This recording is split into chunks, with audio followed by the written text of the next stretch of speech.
அன்பார்ந்த இணையதள நேயர்களை மீண்டும் www.qcrc.in என்ற இணையதளத்திற்காக நியூஸ் தமிழ் செய்தி அறிக்கையில் உங்களை சந்திப்பதில் பெருமகிழ்ச்சி அடைகிறோம். இன்று 10 அக்டோபர் 2009க்கான முக்கிய செய்திகளை தற்போது பார்க்கலாம். தமிழ் ஈழ நாட்டில் உள்ள சுமார் 3 லட்சம் அப்பாவி தமிழர்களை முகாம்களில் அடைத்து வைத்து சித்திரவதை செய்து கொண்டிருக்கும்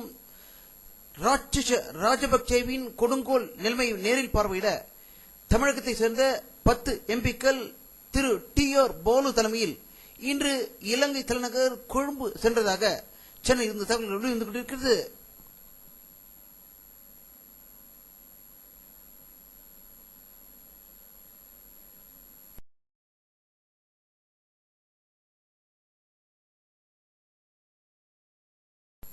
இலங்கை தமிழர் பாதுகாப்பு குழு கூட்டம் இன்று சென்னையில் நடந்ததாகும். அதில் பாமக தலைவர் ராமதாஸ், மதிமுக பொதுச்செயலாளர் வைகோ, கம்யூனிஸ்ட் கட்சி தலைவர்கள் நல்லக்கண்ணு மற்றும் பழ நெடுமாறன் தலைமையில் நடந்ததாகும். இன்று அவர்கள் கூட்டாக வெளியிட்டுள்ள ஒரு செய்தி அறிக்கையில் எதிர்க்கட்சியை அழைக்காமல் இலங்கை சென்றிருப்பது வெறும் நாடகம் என்றும் இதனால் எந்த பயனும் ஏற்பட போவதில்லை என்றும் தமிழகத்திலிருந்து சென்ற வலங்காமுடி கப்பலில் இருந்த பொருட்களை இதுவரை இலங்கை அரசாங்கம் எடுத்துக்கொள்ளாததே ஒரு கண்டனத்துக்குரியது என்றும் இதை விட்டு இந்த எம்பிக்கள் இலங்கை சென்றிருப்பதால் எந்த பயனும் ஏற்படாது என்று கூறியதாக சென்னை இந்த தகவல்கள் வெளிவந்து கொண்டிருக்கிறது.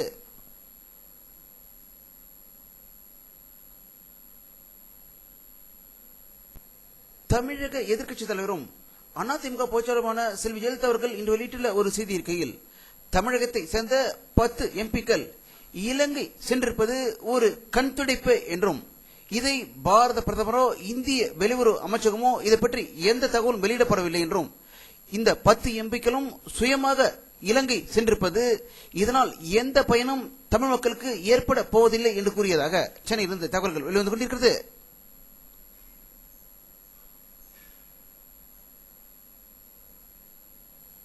தேமுதிக தலைவர் விஜயகாந்த் வெளியிட்டுள்ள ஒரு செய்தி இருக்கையில் தமிழகத்தை சேர்ந்த 10 எம்பிக்கள் இலங்கை சென்றிருப்பது ஒரு கபட நாடகம் என்றும் இதனால் எந்த பயனும் தமிழர்களுக்கு ஏற்படாது என்று கூறியிருப்பதாக சென்னையில் இருந்த தகவல்கள் வெளிவந்து கொண்டிருக்கிறது.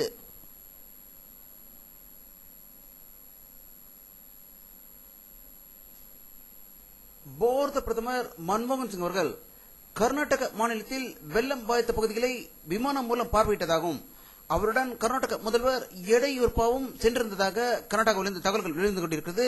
வெள்ள பாதிப்பு பார்வையிட்ட பாரத பிரதமர் மன்மோகன் சிங் அவர்கள் நிருபர்களை சந்தித்த போது கர்நாடக மாநிலத்துக்கு 1000 கோடி ரூபாய் வெள்ள நிவாரணத்துக்காக அளிக்கப்படும் என்றும் அதேபோல் ஆந்திர மாநிலத்துக்கும் 1000 கோடி ரூபாய் வெள்ள நிவாரண பணம் வழங்கப்படும் என்று கூறியதாக ஹைதராபாத்திலிருந்து தகவல்கள் வெளிவந்து கொண்டிருக்கிறது.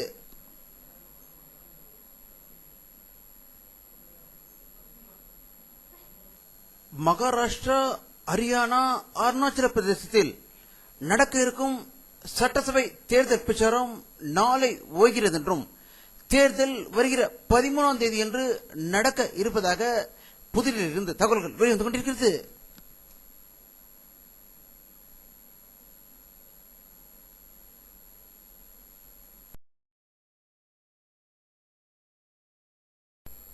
மத்திய அமெரிக்க நாடுகளில் ஒன்றான ஹைத்தியில் ஐக்கிய நாடுகள் சபையின் அமைதி குழு ஒன்று விமானத்தில் அந்த நாட்டில் பார்வையிட்டுக் கொண்டிருந்த போது திடீரென்று விபத்து ஏற்பட்டு அதில் பயணம் செய்த 11 பேர் உயிரிழந்ததாக ஹைத்தி தீவிலிருந்து செய்திகள் வெளிவந்து கொண்டிருக்கிறது.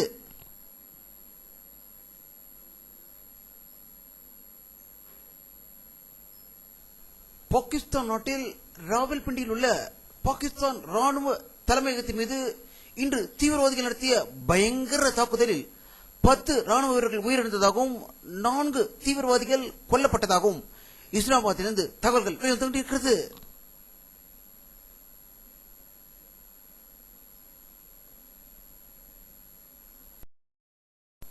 கன்னட நாட்டில் உள்ள தமிழ் ஈழ சுதந்திர போராட்ட வீரர்களும் மாணவ சமுதாயத்தை சேர்ந்த தமிழ் ஈழ சுதந்திர போராட்ட வீரர்களும் ஒன்று கூடி இந்திய தூதரத்திற்கு முன்னால் மாபெரும் ஆர்ப்பாட்டம் நடத்தியதாகவும் தமிழ் ஈழ நாட்டின் சுதந்திரத்துக்கு தடையாக இருக்கும் இந்தியாவுக்கு கண்டனம் தெரிவிக்கப்பட்டுள்ளதாக கனடா நாட்டின் தலைநகர் டொரண்டோவில் இருந்து செய்திகள் வெளிவந்து கொண்டிருக்கிறது.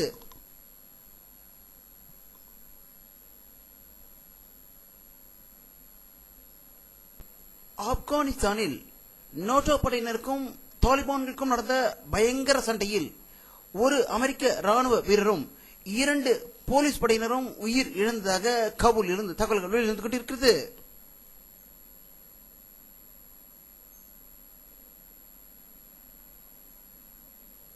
அமெரிக்காவுக்கான ஆப்கானிஸ்தான் தூதர் டி ஜவாத் நிருபர்களிடம் கூறுகையில், ஆப்கானிஸ்தானில் காபூல் நகரில் உள்ள இந்திய தூதரகம் மீது தாக்குதல் நடத்தியதற்கு பாகிஸ்தான் உளவு நிறுவனமான ISIயின் பின்னணி உள்ளது என்று ஒரு பகிரங்க குற்றச்சாட்டு கூறியிருப்பதால் இந்தியா அதிர்ச்சி அடைந்திருப்பதாக தகவல்கள் வெளிவந்து கொண்டிருக்கிறது.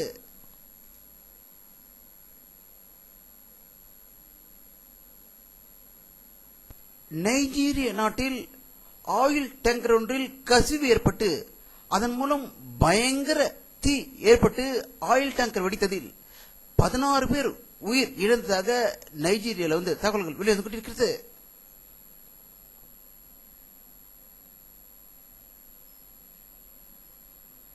அமெரிக்க அதிபர் பாரக் ஒபாமா அவர்கள் வாழும் வீடான வெள்ளை மாளிகையில் வரும் 14ஆம் தேதியன்று தீபாவளியை சிறப்பாக கொண்டாட இருப்பதாகவும், இதற்கு அமெரிக்க அதிபர் பாரக் ஒபாமா அவர்கள் தலைமையில் இது நடக்க இருப்பதாகவும், இதுவரை முதலாக அமெரிக்க அதிபர் தலைமையில் தீபாவளி நடைபெறுவது இதுவே முதல் முறை என்று வாஷிங்டனிலிருந்து செய்திகள் வெளிவந்து கொண்டிருக்கிறது. சீனாவில் உள்ள திபெத் நாட்டிற்கு சுதந்திரம் வழங்க கோரி தலாய் லாமா அவர்கள் பல ஆண்டுகளாக போராடி கொண்டிருக்கும் நிலையில் அமெரிக்காவில் அவருக்கு விருது வழங்கப்பட்டதற்கு சைனா கடும் கண்டனம் தெரிவித்துள்ளதாகவும், தலாய் லாமாவுக்கு விருது வழங்கப்பட்டதன் மூலம் திபெத்திற்கான தனிநாடு அங்கீகரிப்பதற்காக மறைமுகமாக அமெரிக்கா ஒத்துழைப்பதாக அவர்கள் கண்டனம் தெரிவித்ததாக பீஜிங்கில் இருந்து தகவல்கள் வெளிவந்து கொண்டிருக்கிறது.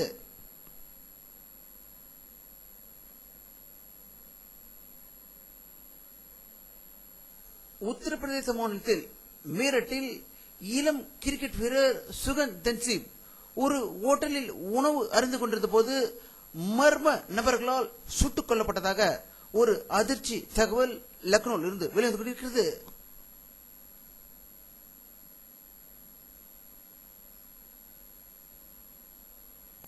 வானிலை அறிக்கை 10 அக்டோபர் 2009 பிற்பகல் 4 மணி எடுக்கப்பட்ட சட்டமன்ற படத்தை தற்போது பார்த்துக் கொண்டிருக்கிறீர்கள்.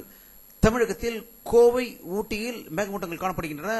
அதேபோல் ஓசூர், பெங்களூரில் மேகமூட்டங்கள் காணப்படுகின்றன. தமிழகத்திலும் அதை சுற்றியுள்ள பகுதிகளிலும் இன்றும் வெயிலின் தாக்கம் அதிகமாக இருந்ததாக தகவல்கள் வெளிவந்து கொண்டிருக்கிறது.